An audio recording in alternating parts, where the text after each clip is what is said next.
যারা রামুর পাঞ্জাগানার দিকে একটু বিন্যাস স্টাইলে সময় কাটাতে চান তাদের জন্য এই জায়গাটা বেস্ট হতে পারে।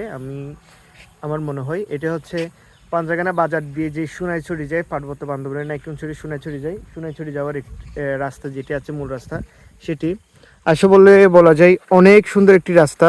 দেখেন অনেক সুন্দর রাস্তা। তারপর এখানে বসার জন্য ব্রিজের এখানে বসে আসলে টাইম কাটানো যাবে এটি। আর বিশেষ করে এই নালাটা দেখুন একদম কি স্বচ্ছ পানিগুলো একদম একেবারেই স্বচ্ছ, সেগুলো চলে যাচ্ছে। নালাটার স্টাইলটা দেখলে আসলে মানে মনটা জুড়িয়ে যায়।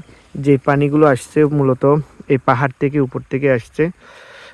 সামনে ওই যে দেখতে পাচ্ছেন ওই পরে আর একটা সুন্দর জায়গা আছে, বিশেষ করে ওখানকার পাহাড় এগুলো আরও বেশি সুন্দর এই আর কি।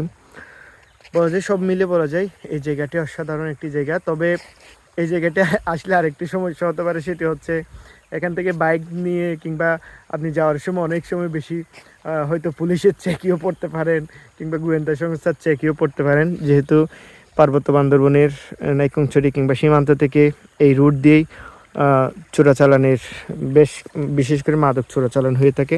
বাবু কেমন লাগছে? আসলে আমাদের কাছে এরকম একটা জায়গা আছে।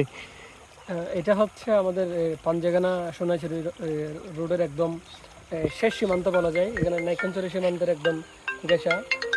যদিও বা এটা পর্যটন স্থলের চাইতে মাদক চোরাচালানের ক্ষেত্রে আসতেছি বের হচ্ছি।